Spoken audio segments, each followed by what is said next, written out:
ಸಚಿವ ಬಿ ನಾಗೇಂದ್ರ ರಾಜೀನಾಮೆಗೆ ವಿಪಕ್ಷ ಬಿಜೆಪಿ ಈಗಾಗಲೇ ಒತ್ತಾಯಿಸ್ತಾ ಇದ್ದು ರಾಜೀನಾಮೆಗೆ ಒತ್ತಾಯಿಸಿ ಹೋರಾಟವನ್ನ ಮುಂದುವರಿಸುವುದಕ್ಕೆ ನಿರ್ಧಾರವನ್ನು ಮಾಡಿದೆ. ಆರ್ ಅಶೋಕ್ ನೇತೃತ್ವದಲ್ಲಿ ಬಿಜೆಪಿ ಶಾಸಕರ ಸಭೆಯಲ್ಲಿ ನಿರ್ಧಾರವನ್ನ ಕೈಗೊಂಡಿತು. ವಿಧಾನಸೌಧದಲ್ಲಿ ವಿಪಕ್ಷ ನಾಯಕರ ಕಚೇರಿಯಲ್ಲಿ ನಡೆದಂತಹ ಸಭೆ ಇದು. ಅಂದ್ರೆ ಶುಕ್ರವಾರದವರೆಗೂ ಕೂಡ ಹೋರಾಟ ಮುಂದುವರಿಸುವುದಕ್ಕೆ ತೀರ್ಮಾನವನ್ನ ಕೈಗೊಳ್ಳಲಾಗಿದೆ. ಸೋಮವಾರದೊಳಗೆ ನಾಗೇಂದ್ರ ರಾಜೀನಾಮೆಯನ್ನ ನೀಡಬೇಕು. ನೀಡದೆ ಹೋದ್ರೆ ಉಗ್ರ ಹೋರಾಟ ಮಾಡೋದಕ್ಕೂ ಕೂಡ ತೀರ್ಮಾನವನ್ನ ಕೈಗೊಳ್ತಾ ಇದೆ. ಹೋರಾಟದ ಬಗ್ಗೆ ಮತ್ತೊಮ್ಮೆ ತೀರ್ಮಾನ ಮಾಡೋದಕ್ಕೆ ಚರ್ಚೆಯನ್ನ ಮಾಡಲಾಗ್ತಾ ಇದ್ದು ಆರ್ ಅಶೋಕ್ ನೇತೃತ್ವದಲ್ಲಿ ಬಿಜೆಪಿ ಶಾಸಕರ ಸಭೆಯಲ್ಲಿ ನಿರ್ಧಾರವನ್ನ ಮಾಡಲಾಗಿದೆ.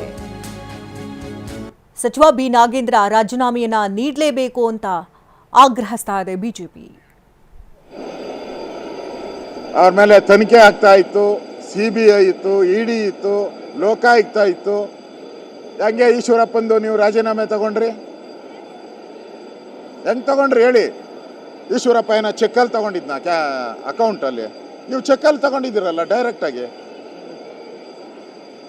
ಚೆಕ್ಕಲ್ಲಿ ತಗೊಂಡಿರೋ ದಾಖಲೆ ಬಂದಿದೆಯಲ್ಲ ಈಗ CBI ರಿಪೋರ್ಟಲ್ಲಿ.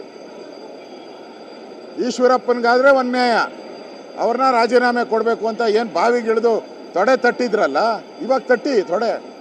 ಈ ಹೋರಾಟ ನಾವೇ ಹೋರಾಟ ಮಾಡಿ ಅವ್ರನ್ನ ರಾಜೀನಾಮೆ ಕೊಡಿಸಿರೋದೇ ನಾವು, ಹಿಂದೆನೂ ಕೂಡ, ಇವಾಗೂ ರಾಜೀನಾಮೆ ಕೊಡಿಸೋದು ನಾವೇ. ಈಶ್ವರಪ್ಪನ ಘಟನೆ ಆದಾಗೂ ಕೂಡ ಕಾಂಗ್ರೆಸ್ ಅವರು ಒಂದು 100 ಜನದ ಮೇಲೆ FIR ಇತ್ತು, ಅವ್ರ ಮೇಲೆ ತನಿಖೆ ಆಗ್ತಾ ಇತ್ತು, CBI ಇತ್ತು, ED ಇತ್ತು, ಲೋಕಾಯುಕ್ತ ಇತ್ತು. ಹೆಂಗೆ ಈಶ್ವರಪ್ಪಂದು ನೀವು ರಾಜೀನಾಮೆ ತಗೊಂಡ್ರಿ? ಹೆಂಗೆ ತಗೊಂಡ್ರಿ ಹೇಳಿ? ಈಶ್ವರಪ್ಪ ಏನೋ ಚೆಕ್ಕಲ್ಲಿ ತಗೊಂಡಿದ್ನ ಅಕೌಂಟಲ್ಲಿ? ನೀವು ಚೆಕ್ಕಲ್ಲಿ ತಗೊಂಡಿದ್ದೀರಲ್ಲ, ಡೈರೆಕ್ಟಾಗಿ ಚೆಕ್ಕಲ್ಲಿ ತಗೊಂಡಿರೋದು.